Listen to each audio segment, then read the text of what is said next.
everybody, and welcome to another episode of Mike's RC Reviews. Here to speak about the upgrades that I installed yesterday on the Traxxas Trx4 Defender body.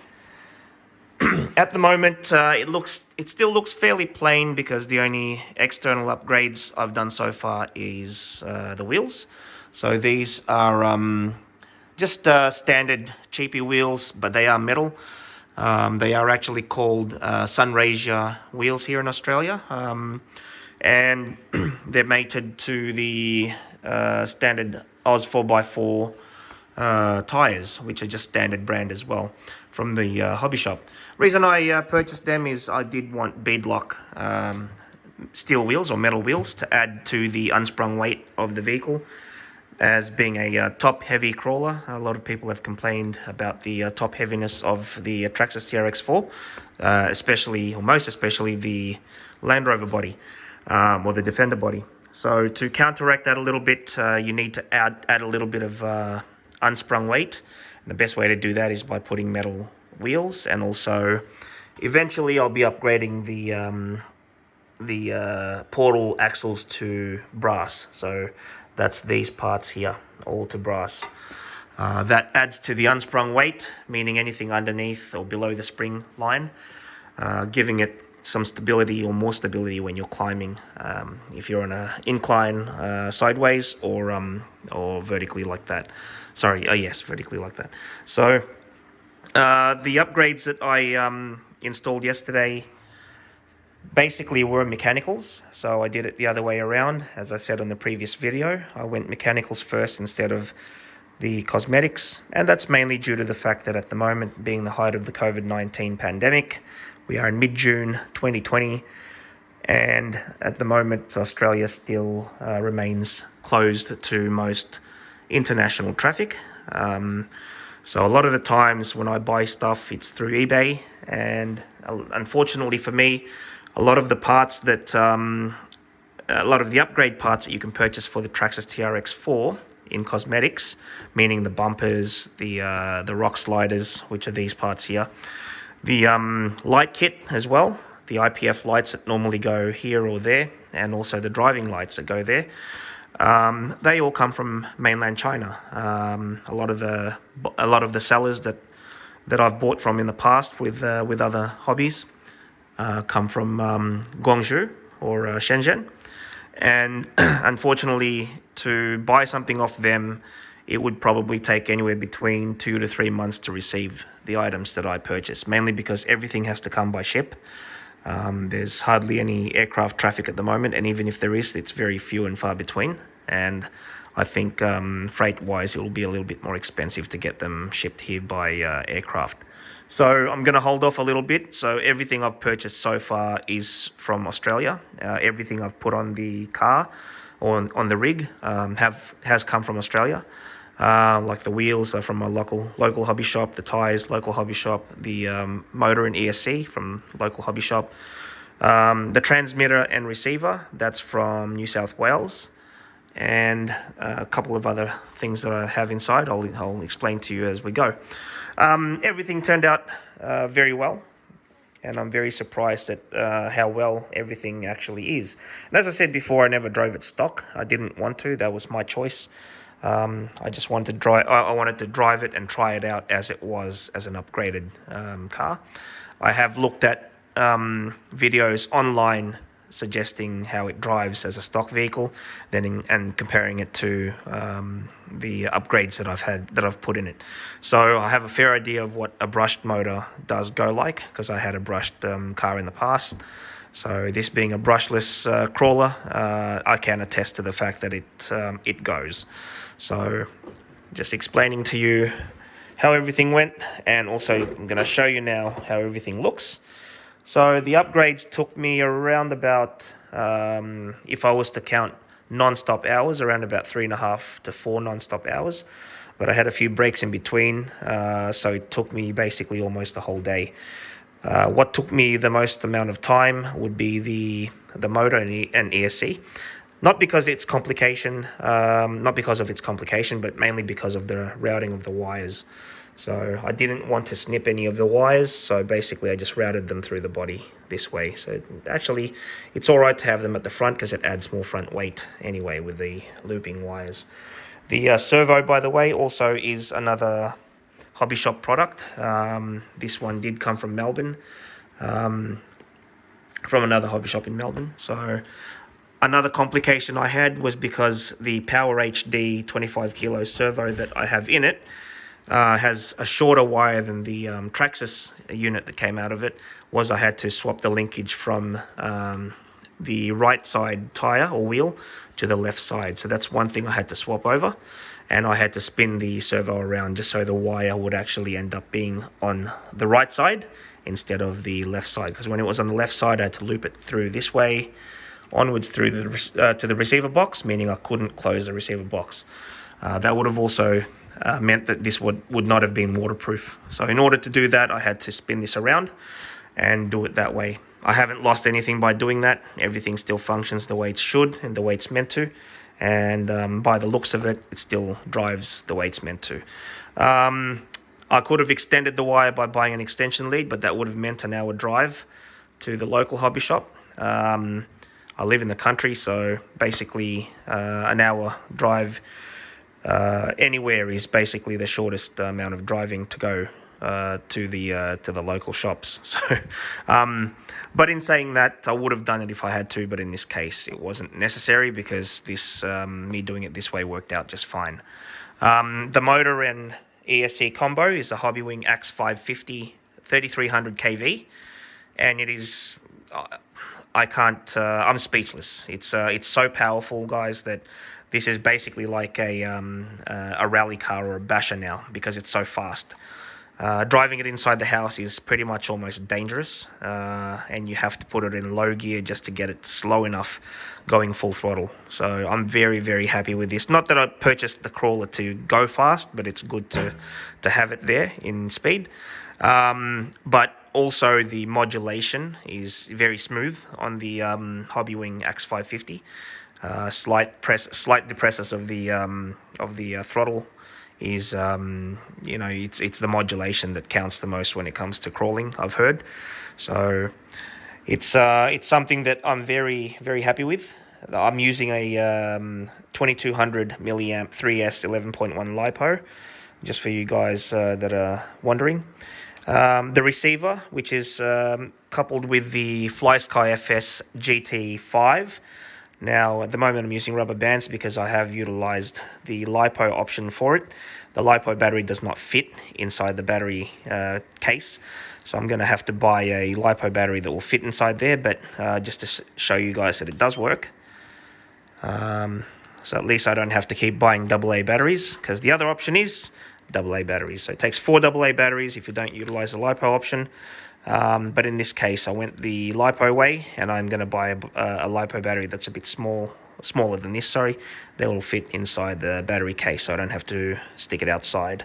The receiver went in just fine, no issues there. It is a 6-channel receiver and 6-channel transmitter, so I was able to split the front and rear diff locks. The only problem is with the FS GT5 is the fact that it only has one 3-position switch, which I had to utilize on the 2-speed transmission. So that's the high and low gear, which is toggled by this switch, which is channel 4, which meant I had to use the roller knobs for the diff locks, which isn't bad, but still I would have preferred the 3-position switches for both. But I guess we can't have it all budget wise and everything else. This transmitter is just fine. The only thing is I've got to spin these knobs to open the diffs or to lock them, and I guess it's just a little bit more of a task to do that, but it does the job. So, the transmitter itself, I'm very surprised, has so many features on it. You've got dual rates, you've got the reverse, you've got endpoints, you've got sub trims, you've got the main trim, you've got failsafe, you've got crawl mode, you've got it's even got a built-in gyro inside the transmitter receiver. Sorry, Not necessary to use on the crawler, so I'm not going to go into detail about it and waste time. But if you do purchase this transmitter for a boat or for a car, for a fast car, you might want to have a look at the SVC, which is the 3-axis, which is the gyro function.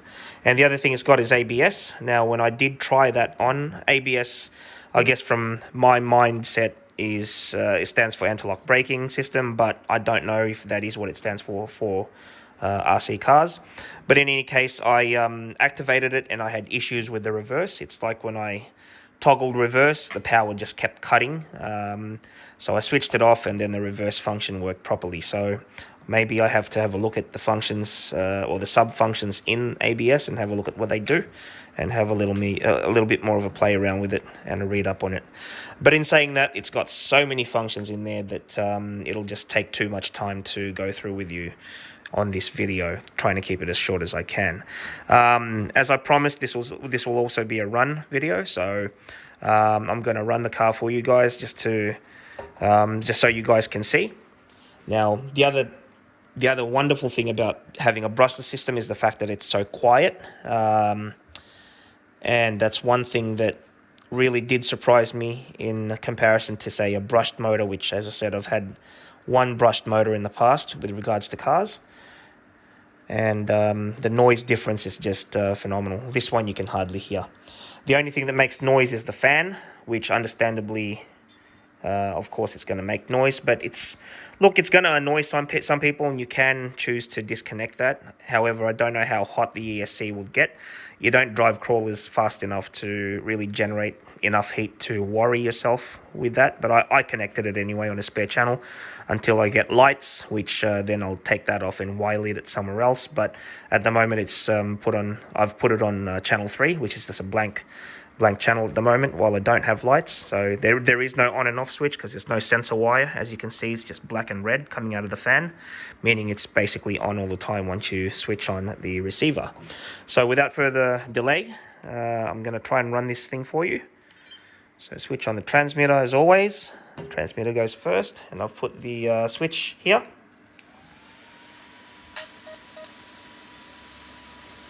Okay. Steering servo. Okay, that's now active. I'm going to put the body on for you guys so you can see how it is in all its glory. I'm very happy with the way it's turned out because it did take a little bit of time to get this done, but it was all well worth it in the end. I guess the biggest thing was the expense. Now, the upgrades have cost basically almost as much as the rig itself, and I guess for a novice crawler at the moment, it's very hard to see the benefits of spending that much money just for upgrades when the stock system would have been just fine. But once I do progress, and I'm very serious about this hobby, just as I am very serious about my flying hobby, serious enough that I've done that for 20 years now. I've been late in the game when it comes to crawlers, but up until a few weeks ago, I wasn't really interested in anything that was on terra firma. So until I found one of these videos of these things crawling, and it just basically got me thinking, well, that's something I can do on a rainy day or on at times when I cannot fly. So that's what got me interested in crawling, and here's how it goes. So as you can hear, it's very quiet. The slight humming sound that you can hear is from the fan,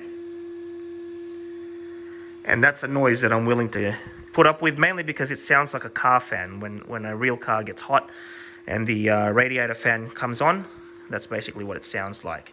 So it's good to hear a little bit of a sound coming out of the car. So that's on high gear at the moment, and as I said, it's so fast, and that's just on low gear as well.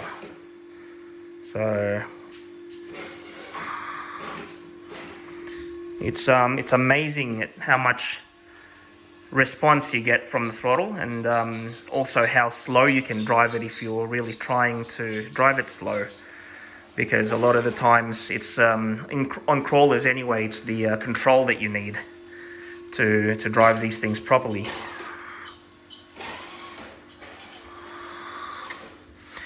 So I'm sorry for the driving, guys, but I'm trying to drive and talk to you guys and also take videos at the same time, so trying to be as careful as I can.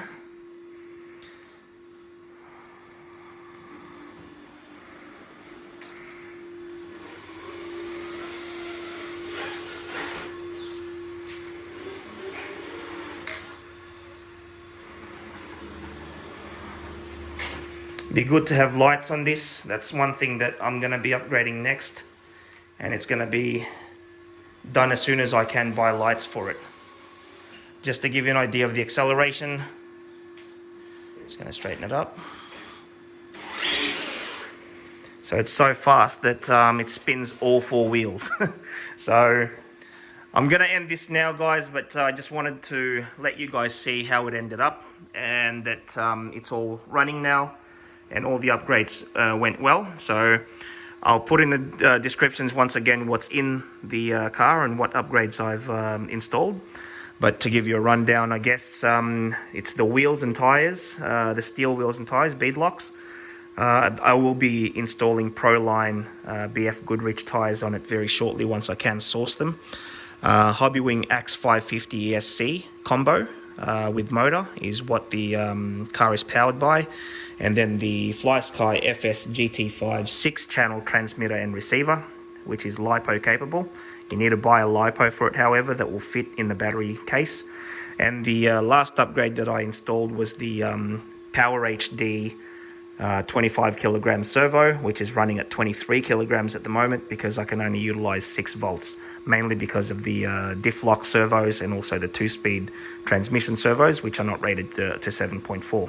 So if you do buy a separate BEC for them, I guess you can run the steering servo on 7.4 or up to 8 volts, which will then give you the full 25 kilograms and I think 0.13 second response rate. So at the moment it's 0.16 because I'm only running 6 volt. So I'll conclude this video here. Thank you so much for watching, and thank you so much for joining me once again. And for you guys who like the video, please subscribe and hit the notification bell for so then you guys will know when I post the next upcoming video. So hopefully by then I can take better videos of this in its real environment, which is in crawling environments, so rocks and a little bit of mud. So until then, stay safe, guys, and make sure that you practice your social distancing, and hopefully this COVID-19 disappears from our world very, very soon. Once again, stay safe, God bless, and until the next video, cheers.